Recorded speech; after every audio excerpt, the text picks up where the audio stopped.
Hi everyone, I'm Emma Hume. I'm the Programme Manager at Writing on the Wall. I hope you're all keeping well and safe in what can only be described as crazy, unprecedented times. We're here this evening for our next event in our online festival, WoWFEST Lockdown, and tonight we'll be in discussion with Dr. Bob Gill about his documentary, The Great NHS Heist. It seems extremely fitting that today we're also celebrating International Nurses Day. The documentary is available for you to view for free on our website and on YouTube. But before we get started tonight, I just wanted to remind you all that all of our events during this lockdown festival are free. But if you want to or you're able to, we'll be splitting all donations made between Fans for Food Banks, South Liverpool Domestic Abuse Services and ourselves at WAM. You'll also be able to ask questions during this by commenting on the stream below on Facebook. And don't forget to check out our programme with our event, You Clap For Me Now, BAME Experiences from the Frontline tomorrow, and then the one and only Noam Chomsky on Thursday evening. I'll stop waffling on now and hand you over. I'll introduce our host for this evening, Natalie Denny. She's a writer, activist and a community engagement manager here in Liverpool, and she's also a really long time friend of WOW. Can we welcome Natalie Denny? Hi. So I'm really excited to be here tonight to have a conversation with Dr. Bob Gill about the NHS Heist documentary that he has made. I watched the documentary, I was shocked, I was angered, I was upset, and I had a lot of questions that I'm really pleased that Bob has came along today to talk to us about it. In terms of myself, my background is originally in youth work, but more recently I was a service manager for eating disorders over the NHS, so I have first-hand experience of some of the issues that were dealt with within the documentary. I've also been involved in activism, the Period Project Merseyside, and the Goddess Projects, and I was also a previous chair of the People's Assembly in Liverpool.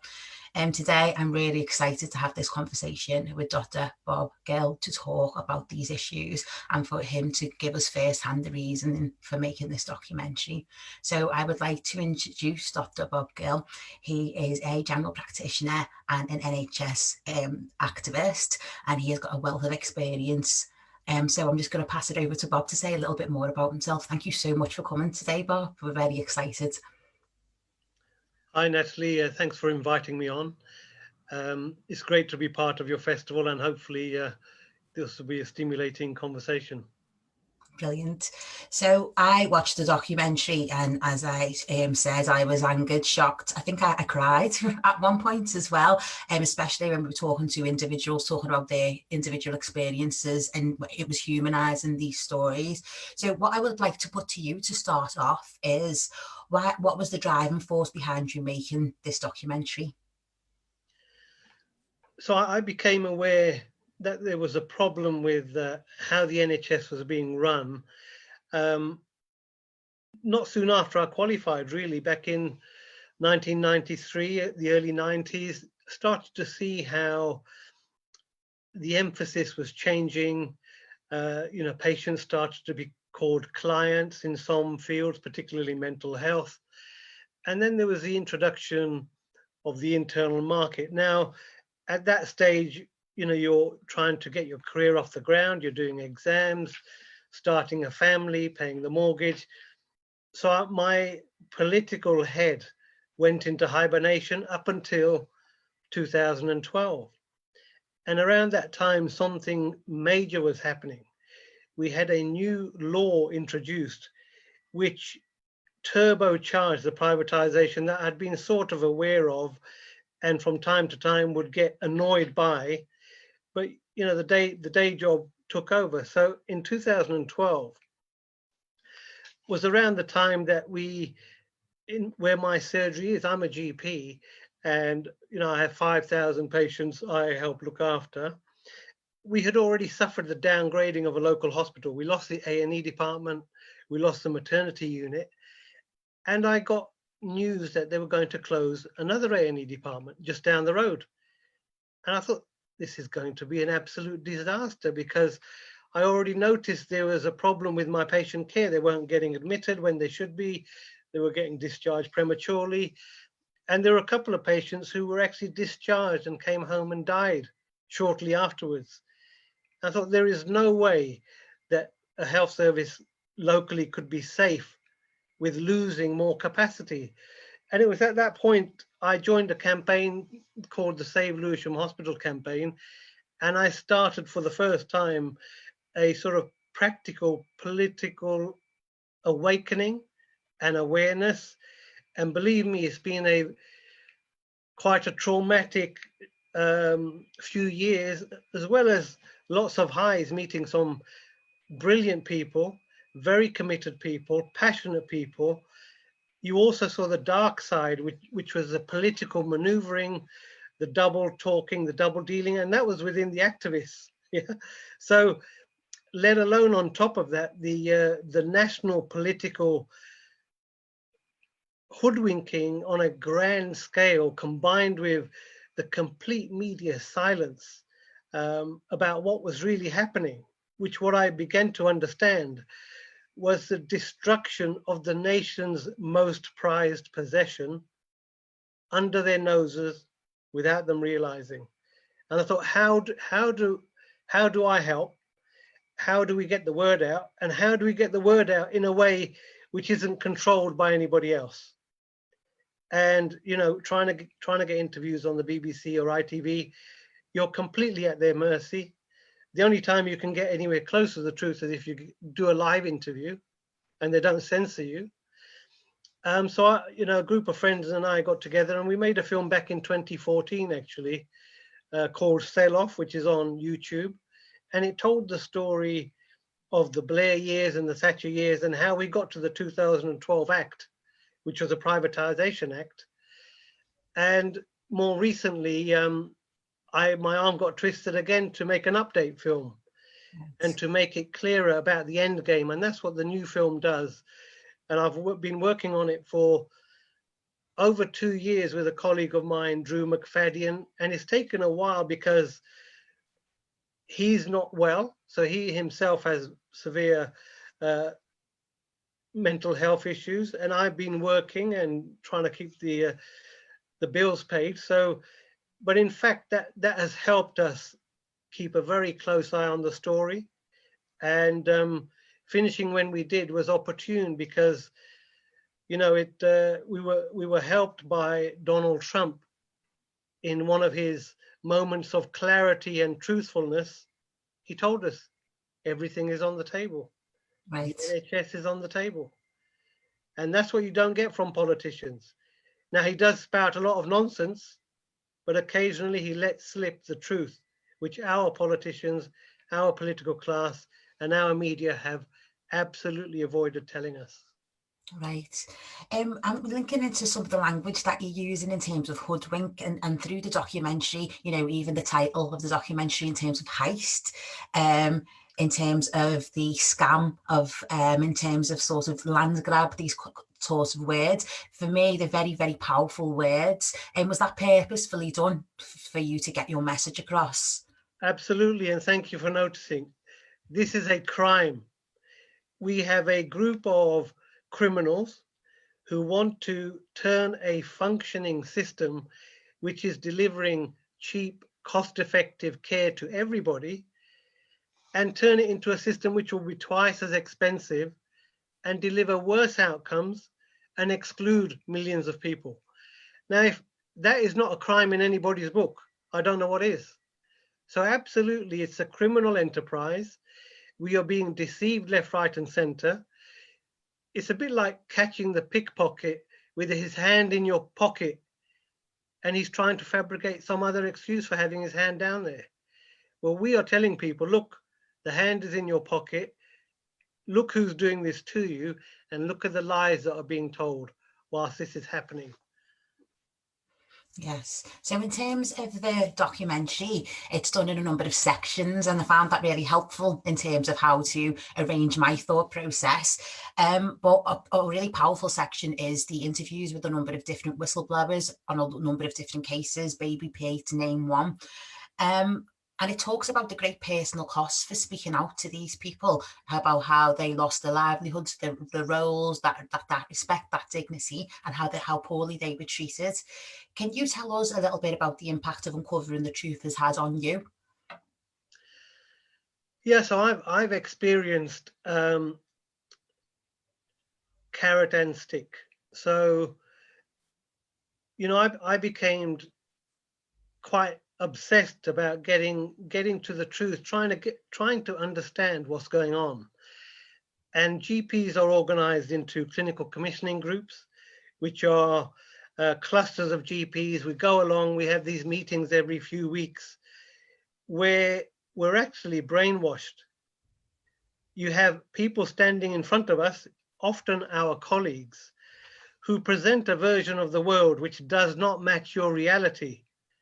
And you're sitting there and they're telling you everything's great, we're cutting services, but things are getting better. And your own lived experience is the complete opposite. And I look around the room and there's 50 to 60 GPs sat there absorbing this like sheep. And I'm thinking, am I the only one here who thinks this complete bullshit we're being told? Now, when you speak to them privately, they say, yeah, you know, it's nonsense. What can we do? They shrug their shoulders. They move on. It's not in my nature to do that. It's in my nature that if somebody is it's psychological torture, right? If you're being told lie after lie after lie, and you know what the truth is, that's a form of abuse. I'm not prepared to be abused and have my patients suffer as a consequence, because these people are lying to us. So I made a decision. I'm going to try and get involved where I can to try and understand how this is working. So I put myself forward to a position on the clinical commissioning group board, and it was to be in charge of privatizing the diabetes service, and I didn't want that to happen. And when I got on there, you start to realize how these decisions are made. The first encounter I had with the manager was very pleasant. They said, oh, Dr. Gill, you're a very, you know, we hear you're a good GP, you look after your patients. And I thought, these people aren't so bad. And, you know, they were good cop, bad cop. They were softening me up. Then within a week or two, I had another conversation in a corridor with a senior manager who quite clearly said, we've heard about you. If you rock the boat, you're going to pay a heavy price. Now that was a threat. Yeah. Another incident involved in part of the diabetes role I was playing was I was asked to provide evidence of why this change needed to be done. Yeah. And I said, well, can I speak to the consultants? No, you can't speak to those because they're conflicted. They might be putting in a bid for the tender. Can I speak to my GP colleagues? No, because there's a conflict of interest there too. So I thought, if they are blocking me speaking to the very people who know best about the service, in what way can this new service be up to the job? So there were barriers to getting the right answers. And one of the managers actually told me, look, if you cannot come up with the reasons to change the service, can you make some up? Can you invent some? Can I lie and fabricate to push through the change they wanted to change? So that was, you know, that was asking me to be part of a fraudulent scheme. And the final example I'll give you is of an interview. I explain it in the film, but I put myself forward to be considered to be chair of the clinical commissioning group. Now, on a good day, I might have got one vote, and that was my own. Okay. So it was not to gain power. It was just to test the system. And the candidates were supposedly going to get onto a ballot and people would vote. But they stage managed the whole process that they only engineered one person to be on the ballot. It wasn't me. And I was asked in a pre-selection interview whether I was prepared to do things that are morally repugnant if asked to do so by the board. So you can see that encounter after encounter with different groups of people in positions of authority within the NHS have all had the same outcome. Either you go along with it or you're not wanted. And that was something that I picked up on in the documentary, because as you said, it is featured in there, this idea of moral boundaries rather than clinical skill setting for CCGs. And that was something that you had experienced. Leading on to the toxic and corporate culture referenced in the NHS within the documentary. Whilst my colleagues and immediate managers were supportive when I worked within the NHS, while I was there, I was victim of bullying and went through a process in order to sort of address it.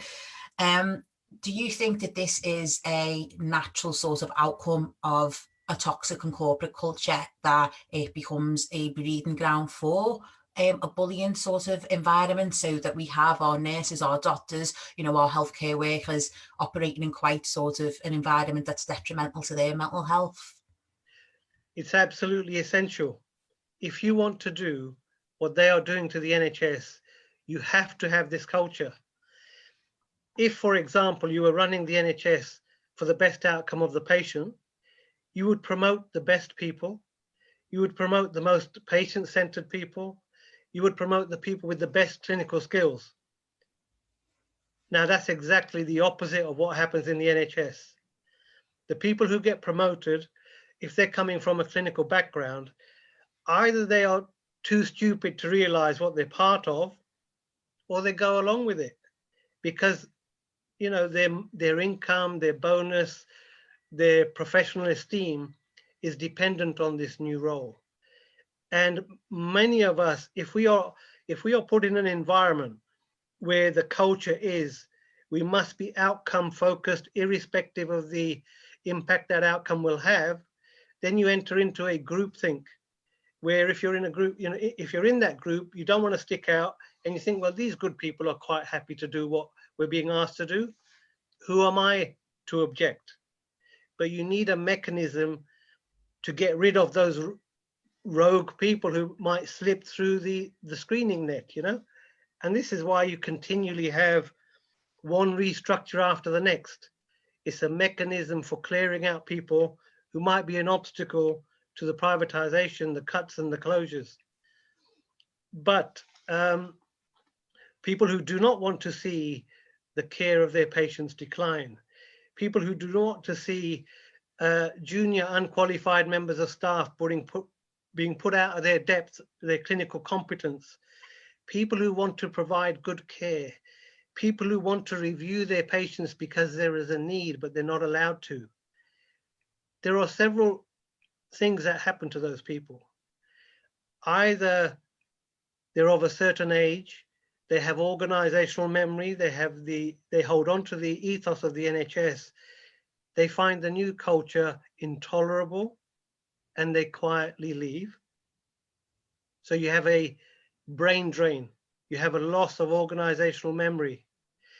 Or they try and stick to their guns, hold on to their standards, and they find that they're ignored, and then they give up and they carry on. They realize it's futile and they carry on.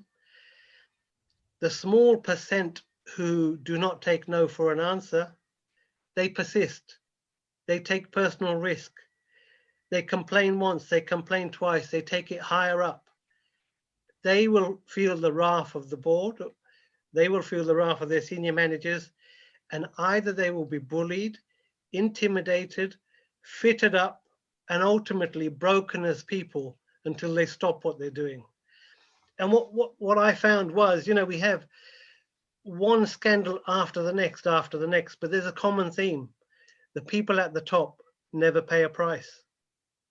The people lower down might pay a price, but the people who are responsible for the decisions, more often than not, they're either moved sideways or they're even moved up. They're promoted. Now, on what planet does that make sense? Unless you want a concentration of sociopaths at the top of the NHS. Right. So this links on really to the next question, which is looking at, in the documentary, it talks about their views on the push towards targets and key performance indicators at the expense of patient care. Within the NHS now, the key performance indicators, so for example, for eating disorders, you have to see young people within 20 days. If it's an urgent, you have to see them within 5. If you don't, you have to do an exception report, and that's a lot of work, and there's a lot of sort of stuff that you have to do. What are your views on these key performance indicators in terms of how they marry up with actual excellent patient care? It's a double-edged sword. So you need a way of measuring how good the service is. But if you introduce a measure, but you do not provide the resources in order to achieve that outcome, then you're setting people up to fail. And they don't want to fail because, you know, their department funding might depend on not failing. So then you start to introduce gaming and fraud. You know, that's the only way you can achieve your targets. And with inadequate resource, how do you square that circle? There's only 2 ways of doing it. Either you be honest and you fail your target, or you do something else. And the pressure to do that something else gets higher and higher and higher. So, you know, I've spoken to lots of people at, you know, different levels within the organization. I've heard some horrendous stories. A lot of them they just would not go public with. An ambulance man friend of mine on the South Coast was told how he would come into the A&E department and he would see a group of senior nurses not pulling their hair out because there's a sick patient who needs their attention, but pulling their hair out because the 4-hour target will be missed and a senior manager will come down and bully them. So they were almost in a nervous breakdown facing this arbitrary target failure. Meanwhile, you might have very sick patients in the corridors getting no attention. So a system that sets people up to fail, puts disproportionate pressure on them to achieve these targets, does not give them the resources, will turn good people into broken people and sometimes corrupt people. And, you know, it's a way of control as well. So let alone how inappropriate it might be, it's a form of control. No longer is the outcome, is my patient well? Did they get the treatment in time? How are they doing? Do I have time to connect with them as a human being? That is no longer important, not important. What is important is how you can fiddle a target, how you can turn a trolley into a bed, how you can create spaces that don't exist in reality and attribute the patient to a non-existent bed somewhere else. So, you know, it's bringing out the worst in people, and the outcomes speak for themselves. You know, the avoidable deaths, the preventable deaths that we've seen since the austerity agenda since 2010. Some studies put it at, you know, 130,000 excess deaths because of cuts in health and social care. A lot of those deaths and a lot of the preventable harm is being done in the acute setting in A&E, where people aren't getting the care that they need. And, you know, patients of mine have suffered as a result. Yeah, so in terms of the media, the media is spoken about in the documentary, linking that to this idea there's a narrative for privatisation and the different types of narratives, and that in this country the narrative is the austerities. That's what we use to frame this case for privatisation. And what do you feel about the media's role in that narrative? Yeah, so if you look at our main sources of information, you have, on the one hand, you have the BBC. Now, if you look at how the BBC functions, you have a board. A lot of the key positions in the news departments are appointees, and these are appointed by government. So the government have a control on the news output of the BBC. And we probably saw this most dramatically in 2013 around the Iraq War, where we were all brainwashed into some imminent threat from non-existent weapons of mass destruction from Iraq. Now that was all fabricated, and we would not have been persuaded without the help of the BBC in particular, because it has a very strong element of trust running through it, because it's done a very good job. It's been very subtle at shifting perceptions to fit the government narrative. So you have them who are, their funding is dependent on what the government dictate, and a lot of the key positions are appointed by government. And if you look at the personnel that make up the BBC, particularly the news, they're of a similar way of thinking. They tend to be on the right end of the spectrum. Okay. What about commercial TV? Commercial TV is about making profit. There's a lot of potential profit to be made carrying the adverts for the insurers in due course. And it's already happening. If you look at, if you watch ITV, you can see adverts for Vitality Health. You can see adverts for drugs that are more and more available over the counter that never used to be. And what I find particularly distressing, because I know what they're up to, is the charities. So we're having this parallel brainwashing of how important charities are. And you've got this new charity that I've become aware of. I think it's called NHS Charities Together or something along those lines. Now, excuse me, but when did the NHS become a charity case? It should be tax funded. Yeah, there's plenty of money out there to give corporations tax cuts. There's billions and billions held in offshore accounts avoiding tax altogether. Why are we going down this charity route? The reason we are going down the charity route is as the privatization progresses, Macmillan, for example, will be the charity fig leaf behind which a private corporation will be operating. Mind, the mental health charity, will be the fig leaf behind which a private company will be operating. So we are being softened up and getting to like these lovely charities, you know, that we're constantly seeing on the TV without realizing what is the purpose of all this advertising around charities. To make the NHS no longer part of our tax-funded statutory rights, and to develop a camouflage for more privatization of services behind charity logos. That's it. And I think as well, we're in the midst of a pandemic at the moment, and there's been the quite sort of publicised clap for carers on a Thursday, but we know that, nurses got knocked back for any pay rises, that very famous time where there was cheering in the houses regarding it. So in terms of the pandemic at the moment, there's been talk about writing off debts. I think Matt Hancock discussed that, about writing off the NHS debts. And where do you think that fits in with what's going on at the moment? So the clapping on a Thursday, I think on the one hand, I'm very happy to see that the public appreciate how vital the NHS is. I start to get a very nasty feeling in my stomach when I see Matt Hancock and Boris Johnson clapping on a Thursday, knowing what they're doing. And it's a cynical manipulation of the goodwill of the public, because the public are clapping a fundamental belief that health is a right for everybody, irrespective of your income. We look after everybody equally. They have access to high quality care, no matter what. Whereas Johnson and Hancock are dismantling all of that. So that leaves a very bad taste in my mouth. And that is the regrettable part of it. But our side need to capitalize. I'm rejuvenated to know that people are appreciating the NHS, so that is great.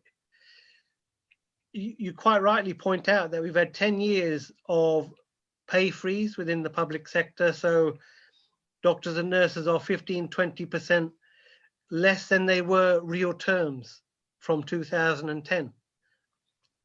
The junior doctors in 2016 suffered a devastating new contract change, which erodes their terms and conditions. Why are they doing that?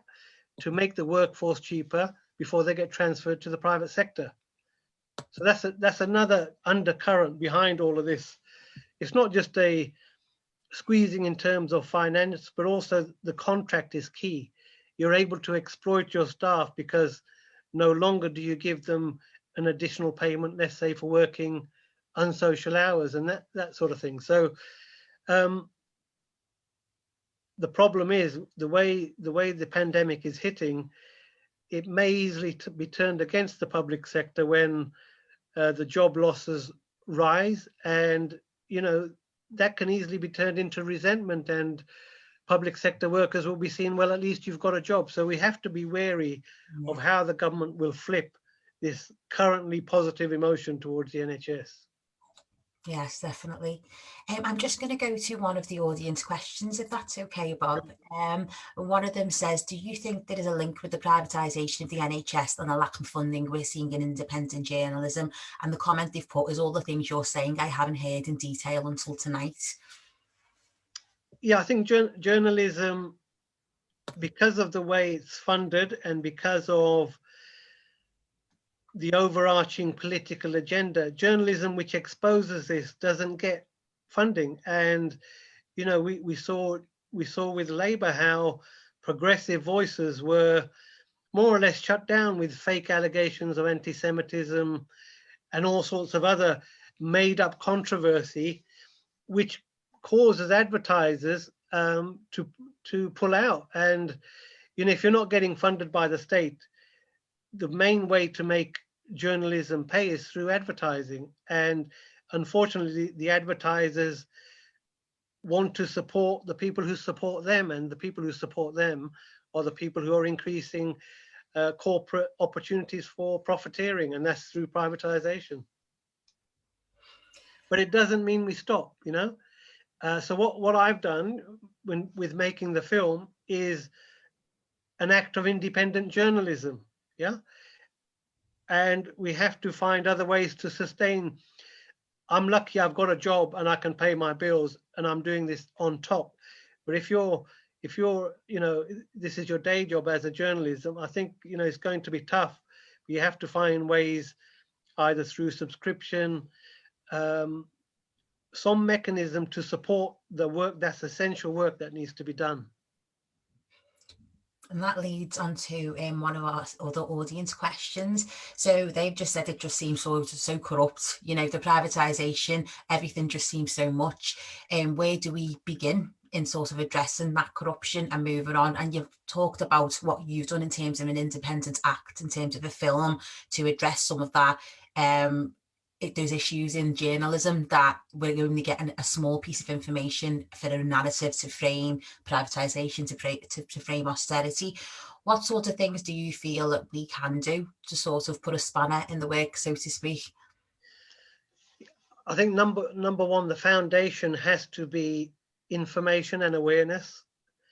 There is absolutely no point racking your brain about some sort of action if you don't understand the problem. So you have to have a secure footing of what the problem is to be able to spot the lies, because, within activism, the privatization lobby is lurking. They have their people amongst activists to make sure we go off down a blind alley and don't do things that are very productive. For example, organizing a march on a Saturday afternoon, which doesn't disrupt anybody or anything, is great for meeting your friends and having a beer afterwards, networking, fantastic. But does it cause our privatization corporate lobby any pain? Absolutely zero. So, we identify in the film, who's profiting out of this, who has a high street presence, and maybe doing things like boycotting certain organizations, for example, Virgin, who are creaming off money from the NHS. They're creaming off money out of running rail services. They are a completely dependent corporation on taxpayer money, taxpayer funding. So we need to bring these corporations down, to be honest, or either they leave the NHS or we target them for boycott. In terms of individuals, if you're not active on social media, you need to become active on social media. The more of us that share key messages, can spot the lies, expose the charlatans, the better. And, you know, we need to use our buying power, our networks and new media, local radio, national radio, engage with mainstream media wherever possible to keep increasing the awareness. Ultimately, if you look back in history, there was never any major advance achieved because 99% of the population did something together. No. Civil rights, women's rights, trade union, workers' rights, all these things came about because a small minority of determined people did something. Yeah. And the critical mass is something between, you know, 3 and 5% of people becoming determined, and you can change the outcome of history. Don't wait for 95% of people. It's never been necessary to do that. You just have to have a committed group who are acting in a smart, intelligent, effective manner. And maybe groups like, you know, Extinction Rebellion are types of actions that we need to be pursuing. Brilliant. But writing to your MPs and asking the people who are defrauding us to come to our rescue, I suggest that's not going to work. So in terms of summary, it's about knowing the knowledge, the skills, making sure you're armed with all that information, making sure that you're boycotting, that you're actually taking part in action that isn't a decoy or a nice walk on a Saturday, that's actually disruptive in order to bring about change, meeting with like-minded people, that sort of stuff to get things involved. And I think based in Liverpool, there is sort of a long history of activism here. You know, there are a lot of different groups that work towards supporting each other. You know, during the COVID-19 response, for example, there's so many organisations that have just come together and right, well, we're feeding these people, we're providing PPE to this people. So there does seem to be that togetherness there. I suppose it's just about galvanising that in a collective effort and sort of focusing on supporting the NHS. There's one group I left out. So if you're a member of a union and your union isn't telling you any of this, you need to start asking some serious questions about the leadership of your union. If you're in the Labour Party and you're not hearing any of this from the health team, you need to start asking them, what are they playing at? You know, why aren't they telling us about Simon Stevens, the man from United Health who's in charge of the NHS now? Why are they not explaining that as we speak, general practice is being decimated? Yeah. What are they waiting for? The more Labour Party members and union members who start asking very informed and uncomfortable questions of their leadership, the more of that happens, the better. Brilliant, thank you. So in terms of going back to what's happening at the moment in terms of the pandemic, there was a report that surfaced and was published in the newspapers talking about the government's handling of the response to COVID-19. It talks about that it being awareness in the NHS that there's been a lack of PPE for a long time, and that it was common knowledge really that it was not pandemic ready, that our country was not pandemic ready. Do you think that this links directly back to this idea of that corporate sort of culture within organisations which are sort of putting things that are really of public interest on the back burner? What are your views on that? Yeah, absolutely. So if you look at healthcare as a business will only do the activity that generates the most profit. And what generates the most profit? Elective surgery, planned surgery. That's the most profitable activity. The more of that you can do, the better. If you can do lots of tests, well, that's profitable too. However, running emergency services and preventative care and planning for a pandemic, well, there's not much profit in that. And successive governments have been chipping away at the very fabric of civil society, you know, watering down and weakening local councils, dismantling NHS structures. So before the 2012 Act, we had a very well developed public health service in this country. You had local public health departments who were very well connected to the local area. All of those were dismantled and centralized into a new quango called Public Health England. And Public Health England has made the coronavirus pandemic from a relatively small problem into an absolute disaster by the way they've managed it. And on top of that, the report you referred to, Exercise Cygnus, which was featured in a Panorama documentary a couple of weeks ago, that made it clear that we didn't have enough ventilators, we didn't have enough PPE. The Secretary of State at the time, Jeremy Hunt, completely ignored it. So if you fail to plan, you plan to fail. And the current government we have does not have a problem with thousands and thousands of people dying.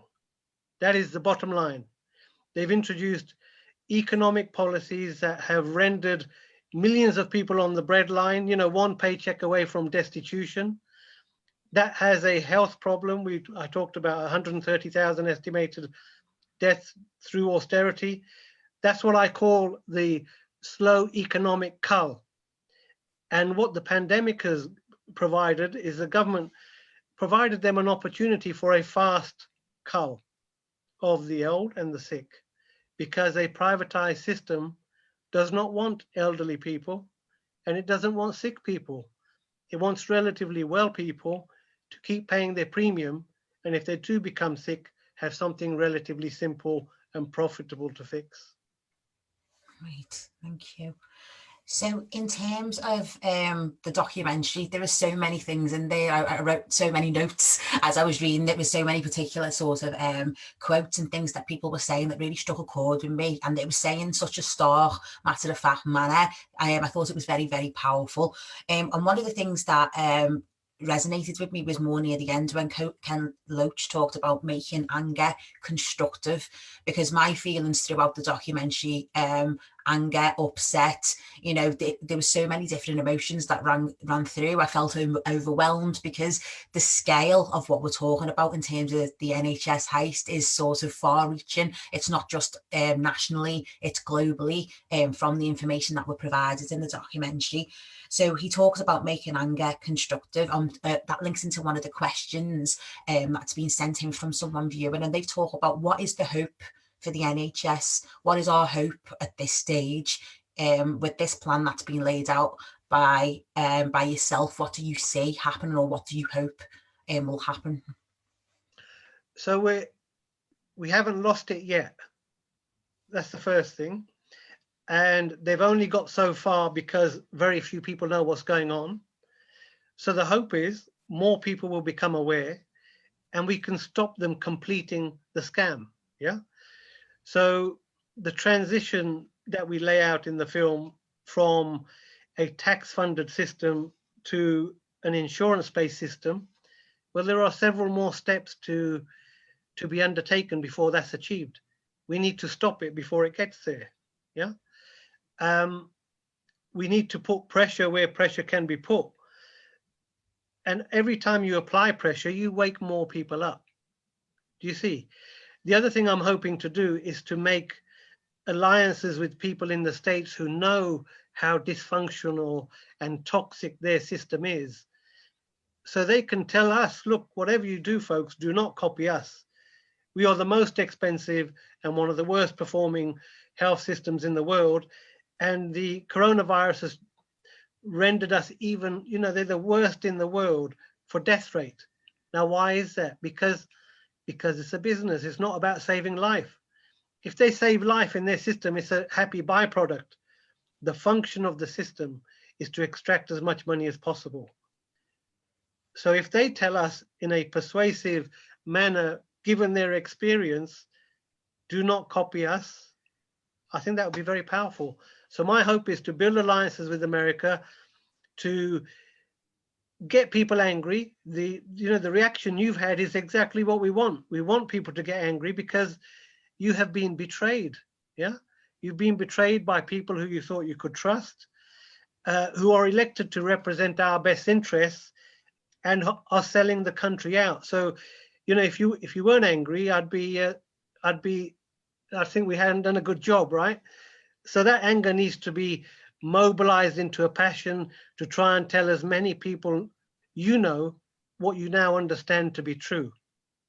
Definitely. And, you know, and we've tried very hard to evidence, every statement in that film that isn't opinion and isn't personal experience is evidence. There's plenty of evidence for it. It's out there.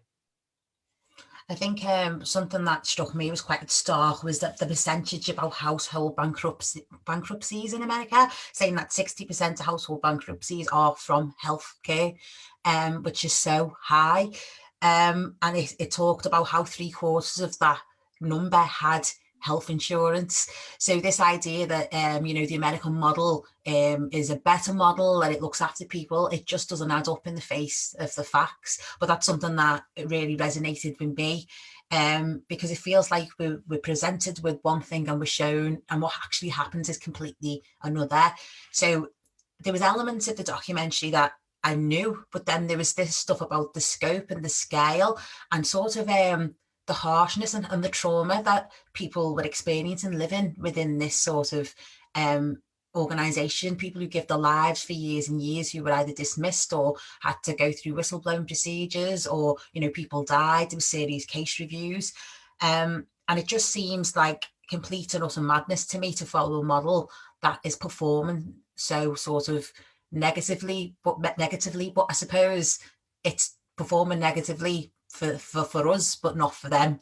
And that's the stark sort of thing there, that it's working the way it's supposed to. Exactly. The most difficult thing for good people to do is to reframe their understanding. If you keep looking at this in terms of how it should be, you will never get it. You need to look at this in terms of what they want it to become, and they want it to become a cash cow. Once you get that through, then you start to see it starts to make sense. Yeah. So the way what is worse in America at the moment, so 30 million people have signed on unemployed in the last couple of months because of the COVID crisis. The vast majority of those who had insurance linked to their employment now don't have medical insurance. Yeah. So there are millions upon millions of Americans who have no entitlement. They're not poor enough to get state aid, and they're not in employment, so they won't get employer-related insurance. So the very fact of having insurance, medical insurance, is a bit of a scam, because you're never quite sure what you're covered for until you become sick. Yeah. And if you develop an expensive sickness, then the insurer looks through your medical records to find a reason to cut you out of your policy. That's how bad it is. Even the richest people with the best insurance in America can come a cropper. And one example that springs to mind is the son of Joe Biden. His name was Beau Biden. He was a district attorney. He was a public worker. He was employed by the government. They had one of the best medical insurances going. Unfortunately, he developed a cancer. The cancer spread to his brain, and his policy, he had spent, let's say for argument's sake, $1 million on cancer treatment. And at that point, his insurance is over. He's reached the threshold of his treatment. So after that point, he had to find money himself to pay for treatment. And if you look at it on YouTube, you can search it for an interview with Joe Biden talking about his son having to consider selling his house to pay for his cancer treatment. So nobody is protected in that system. And what it does, even if you're, a businessman, capitalist, only interested in money, it has a profound disabling financial blow to the private sector, who has to pay these exorbitant premiums to the insurers. So it's actually a big break on the whole economy. It's become so bloated, so corrupt, so expensive. It needs to be completely smashed apart, but neither are the Republicans or the Democrats talking about some meaningful reform and going to something they call single payer. That's a step in the right direction. It's not as good as the NHS we used to have, but it's a step in the right direction. Right, we've got a few more questions from people who are watching. So the first one is, can Bob comment on the emptying of hospitals to create capacity in hospitals, but in the process exporting the virus to the community, to residential care homes and those receiving domiciliary care? So this has to be a, I find it difficult to express in words how disgusting that was. So, if you look into the detail, social services and nursing homes were given extra funding to speed up the discharge of sick elderly patients from hospitals, supposedly to empty the beds. And these were patients who may have been suspected of having COVID or may have even been proven positive to have COVID. They financially manipulated their rapid discharge. Now, if you are sending sick people into a nursing home with something that is contagious, and the nursing home staff can't isolate these people and can't even protect themselves, where you are unleashing another epidemic. And that's exactly what government have done. And from my thinking, I find it very hard to think that this was incompetence. I think this was a deliberate attempt to reduce the nursing home population, thereby saving in terms of pension, saving in terms of public cost looking after these people. And some of the right-wing commentators have written as much that it wouldn't be such a bad thing if we culled the elderly. They're not working, they're no good to us, why don't we let them die? They have actually written these sort of comments in papers like the Telegraph. So although it comes as a shock to us, to them this is normal dinner time chat. And that's what's happened. And the problem we have in this country is there's a lack of accountability at the top. There's something within the law called Crown indemnity.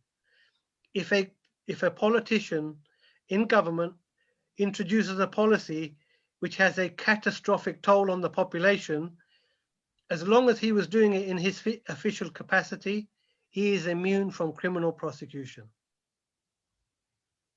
Now, can you imagine any other member of our society willfully making a decision which may kill a lot of people and face no legal consequence?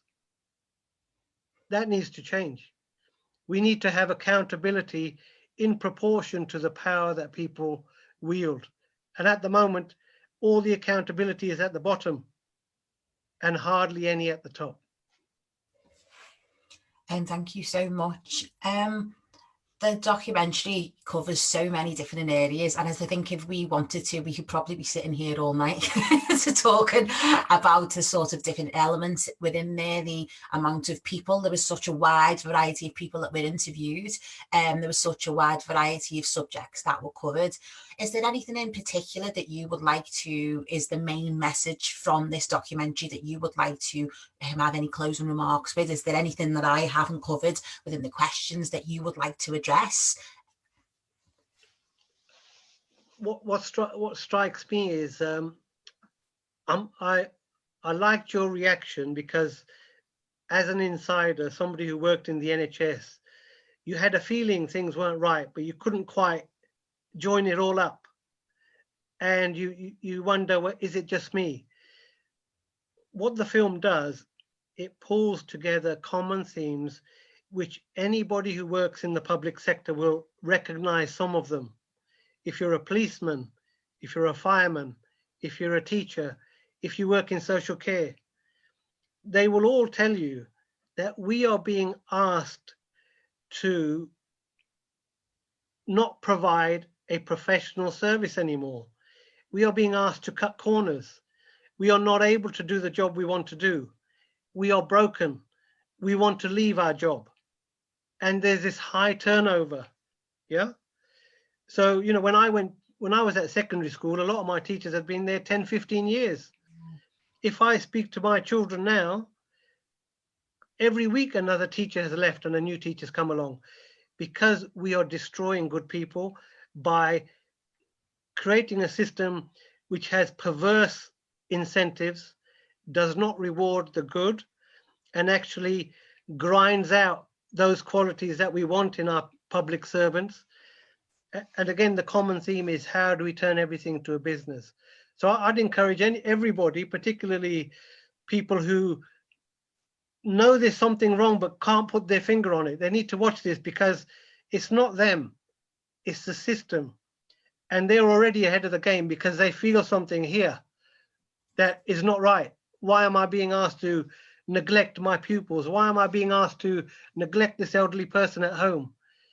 If they are the people who are not happy with doing that, they are the most likely to go rapidly into the oh my God phase, angry phase, and then into the action phase. Brilliant.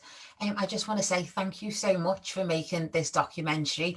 I think, as you said, from my experience, you do know that there's something not quite right, but you don't know how to articulate it. You don't know where to start. You might not have the vocabulary or the insight to be able to see this. So having someone like yourself to bring that information to light is so important, because, as you said, in order to fight the enemy, we need to know who the enemy is and what it's about for us to sort of move forward. So I just want to thank you, Bob, for taking the time to be a general practitioner, as well as put together a documentary and do all this additional activism separate to your, what it sounds like, a very busy life. I've really enjoyed talking to you tonight.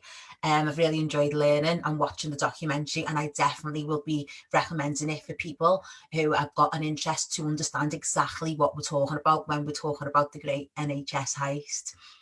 Thank you very much, and thank you for all of you for organising this. And when the lockdown's over, I'll come up and give you a talk in person. Brilliant. Thank you so much to you both, Bob and Nat. Nat's been a wonderful host, and Bob, I think you've just absolutely blown my mind with that talk. The documentary is phenomenal. You have to watch it. I keep sharing it. I've sent so many people text messages to say you've got to watch this. I thought I knew so much, and after watching that, yeah, my mind is blown. Thank you very much to Bob and to Natalie. This will be available on Facebook, so you'll be able to watch it again if you missed any of it right from the beginning. I've got to say thank you not only to our guests, but thank you to our funders and our sponsors. That's Arts Council England, Liverpool City Council, Institute for Creative Enterprise at Edge Hill, Liverpool John Moores University, and Unison Northwest. I've written down so many notes about that. We're not able to do the job we want to do. It's a form of abuse. If it's anything, that speech, it's a call to action, and we all need to play our part. As I said before, we've got a huge programme for WoWFEST lockdown. Please do have a look. Tomorrow morning, we've got at 11 AM, we've got story time with Natalia Roja. And then we've got You Clap For Me Now in the evening, stories from the front line from our BAME communities. And then, like I said, the wonderful Noam Chomsky on Thursday evening. Again, if you'd like to donate, you can do that for us. We've also got monitoring forms. We never give up with that, that you can fill out for us, that will be there for you to have a little look at. We've been Right on the Wall. This is WoWFEST Lockdown. Have a lovely evening. Thanks for joining us.